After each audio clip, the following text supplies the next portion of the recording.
Hüseyin'in zaten tahammül etmedi. İmam dedi her Resulüm yansuruna.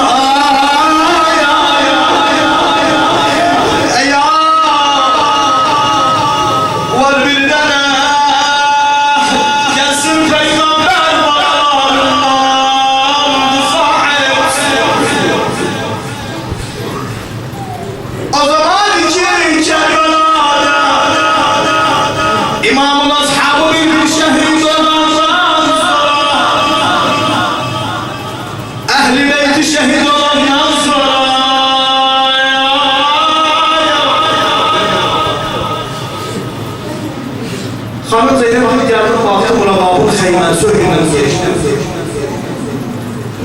Xeymensoy günden geçti baktı buna babur sana sensi geldi.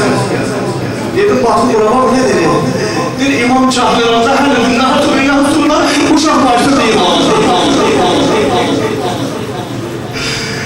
Biri dedi babam dedi balam Ali balam Serbah'tan kim gelir dövüşe dönmüyor.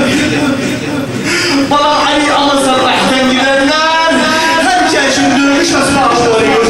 Dövüş asbabı gelir. Balam herkes eline kim dağılıyor. Herkes eline ruh halıyor. Ama sana ne verir?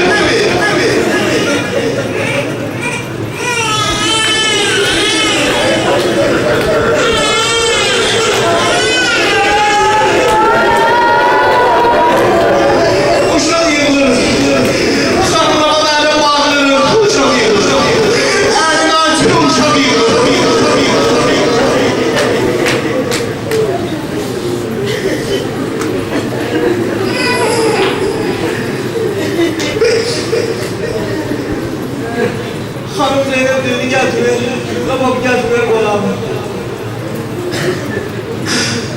Aldı eline bana. Dedi ya Abdillah, kardeş Hüseyin. Ana bu bana 3 gündür süt içmeye. Apar belki bu bana bir içimsin herhalde.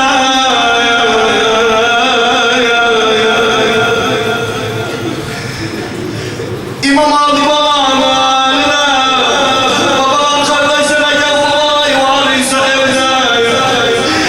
Uşak 6 aylık olanda,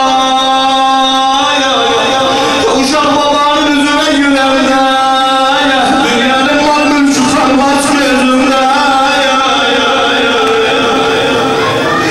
Uşak gülerdi imamın yüzüne.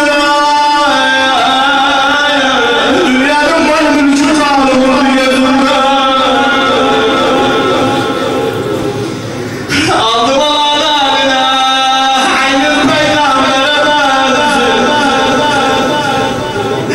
Koydu Amazon sözüne işte meydana.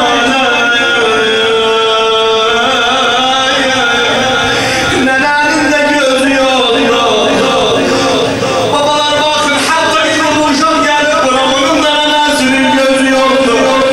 Ama bunun nenesi bilir balası harda.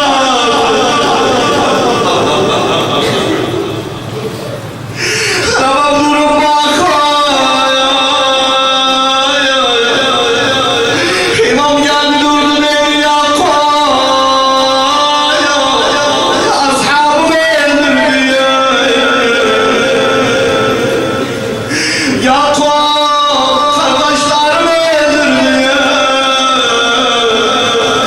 Balalarımı öldürüyor. Ahır bir uşağım kalıp süt içmeye.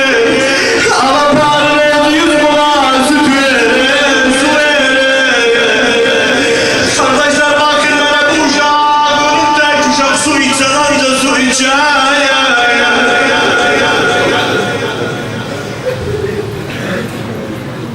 Uşağım anca su içer bunu tek.